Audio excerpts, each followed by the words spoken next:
Hey guys, it's Carolina here from KarolinasKrafts and welcome back to my channel. In today's video, I have my first Valentine's Day project of the year to share with you guys. And guys, this is like something I rarely get to because I feel like I'm crafting Christmas and more Christmas and more Christmas in December. And then I don't even know what I'd be crafting in January.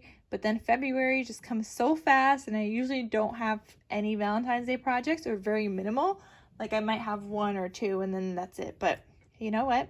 Here's my first Valentine's Day project. Hopefully I could get at least a few more out for you guys to share with you all because I love crafting with Valentine's Day. I have a ton of Valentine's Day paper and I want to use some of it. Like they're so cute. I love it and I want to be able to craft with it. So for this project today that I'm going to share with you guys, I used this collection called, what is this? Blowing Kisses by Echo Park. So this is definitely an older collection. It says 2015 up here. I remember getting this from Tuesday Morning back when the prices were $5.99 or $5.49, I want to say, I think, for a collection kit.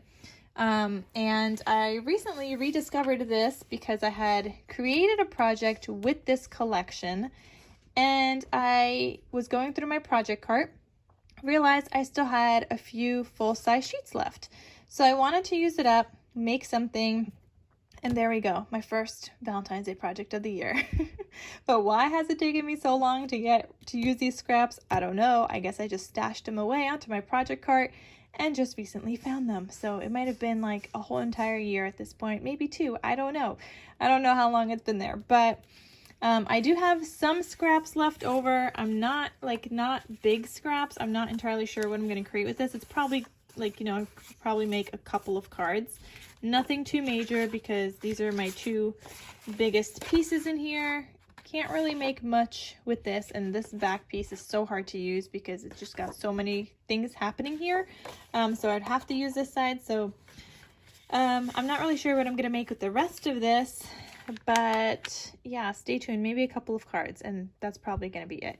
But let me show you guys what I created because it is so adorable. And here it is. So let's get started into the video, and I'll talk to you guys in detail and what this looks like and show you the inside and everything. So very, very cute. All right, stay tuned.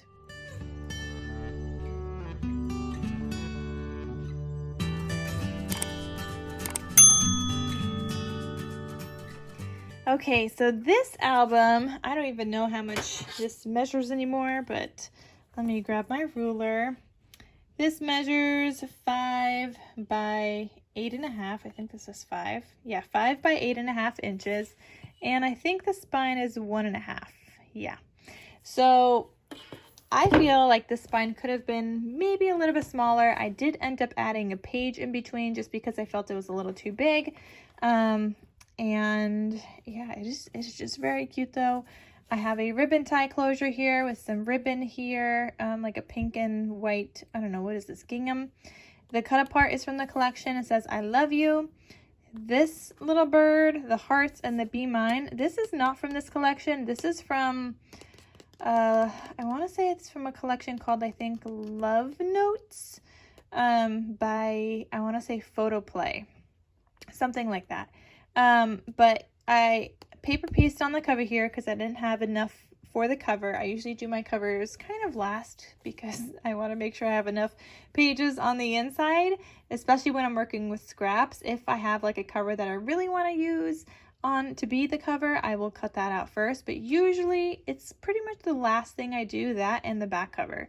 But here's the spine, looks like this, and then the back side, I paper pieced 2 pieces of paper again together, added my handmade logo stamp that I stamped onto white cardstock, die cut out, which has that fall stitched look, and then I glued it on here. I will have the stamp linked down below though, so you guys could get one if you guys want your own. And then this opens up and it looks like this. And I just love it. So that's what it looks like, guys. We're going to go through it. And this is a tutorial by Tiffany from Let's Get Scrappy. she shows how to do this like waterfall here, and how to do this here. I did add another page, just like I said, because I had additional paper, so I wanted to do something with that, and also because the spine was just a little too big for me. If I was just to do these two, I'd probably make it a 1-inch spine, but definitely not 1.5.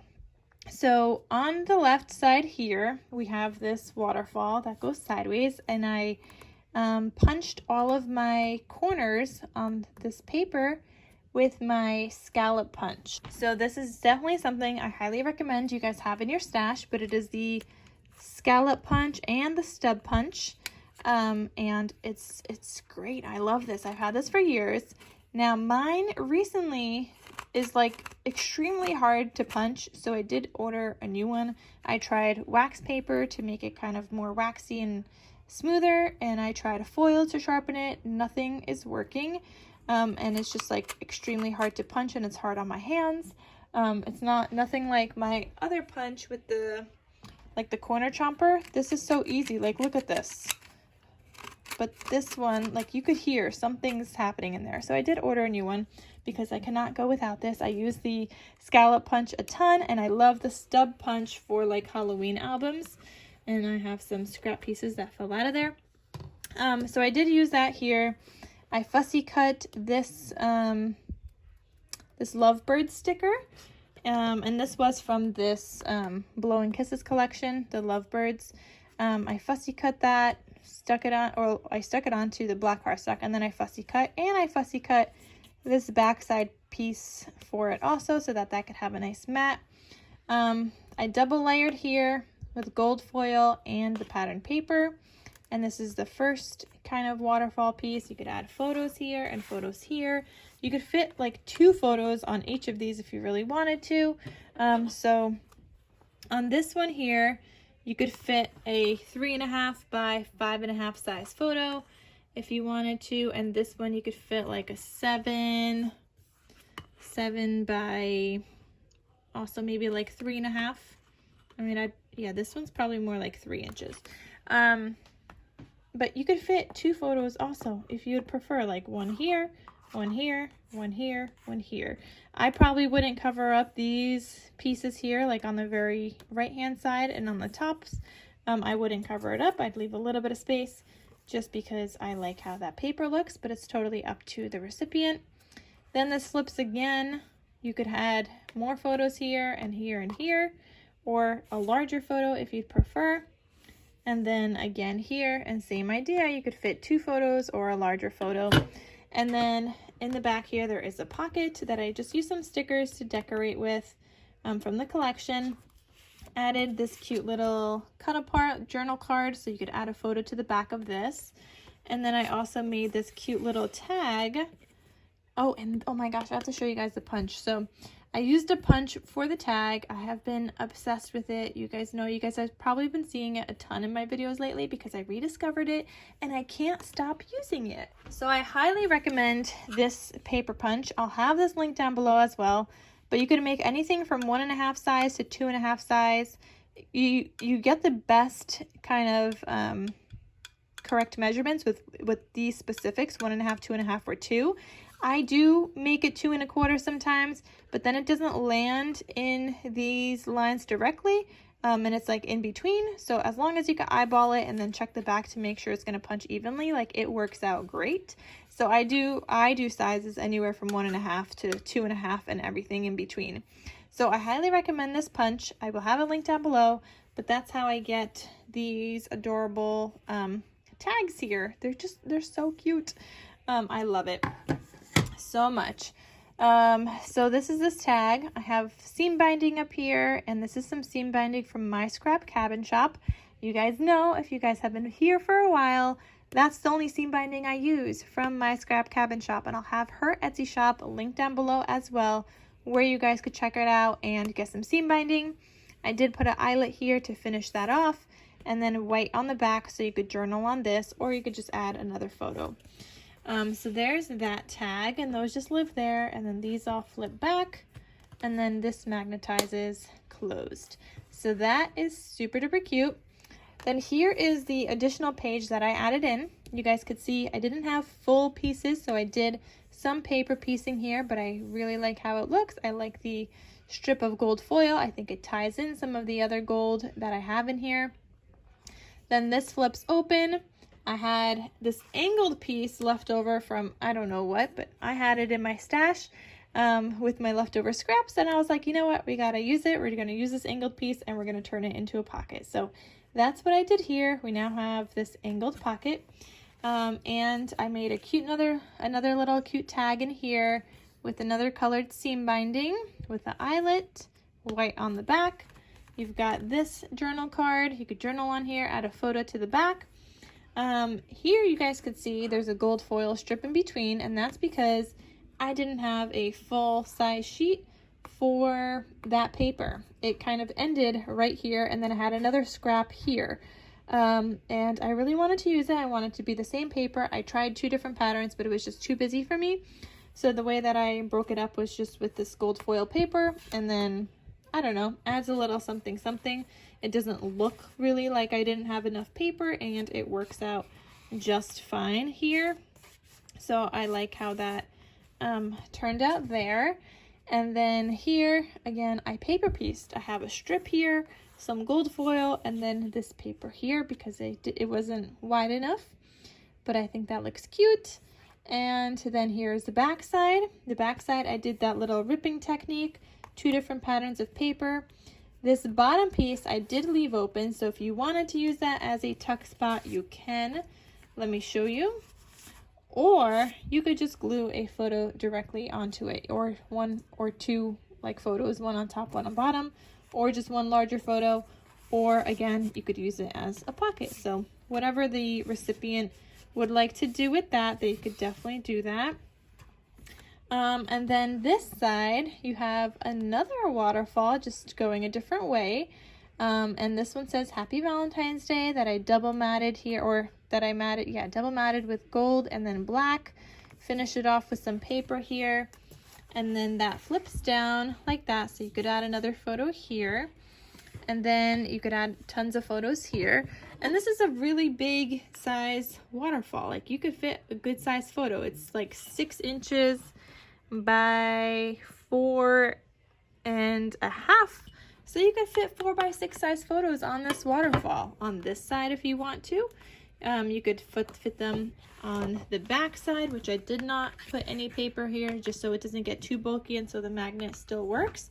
So I would suggest putting a full 4 by 6 size photo here. You could add one here too. I would probably crop this one down a bit so you could still see that paper on the bottom. If you guys could see, so you could, I would do it so you could still see that paper because it's just pretty with the paper. But you could add 4 by 6 photos, top and bottom. And then this flips open again. Another photo here and here, here and here again. Lots of photo opportunities. Let me just move that up. And then there's this one. And then that flips and there's another pocket here. And here, there was this cut apart with this pattern. I felt like I needed something, so I added this floral arrangement sticker on here. And I made this a little booklet so you could journal on here, add a photo, or just add 3 photos. And then I made another cute little tag with some more seam binding. So that's what my folio looks like. I love it. It was a great use of my scraps that I had left over from this collection. Great tutorial by Tiffany showing you guys how to do this. Like I said, I did add this page in between. I don't even know if she had a pocket. I don't think she had a pocket under here, which I added a pocket. I don't think that was in the tutorial. And yeah, I think that's everything. So I really like how it turned out. This is available in my Etsy shop in case you guys are interested in purchasing it. Like I said, I love Valentine's Day crafts. I'm hoping to have some more Valentine's Day projects out for you guys. So stay tuned, and that is everything. So I hope you guys enjoyed this video. Check out Tiffany. I will have her tutorial linked down below in the description box. I'll have this folio linked down below in the description box where you guys could check it out and purchase if you guys want it. And all the materials and everything I used and I mentioned will also be linked in the description box. So I hope you guys enjoyed this video. Thank you guys so much for watching, and I will see you guys in my next crafty video. I'll talk to you soon. Bye.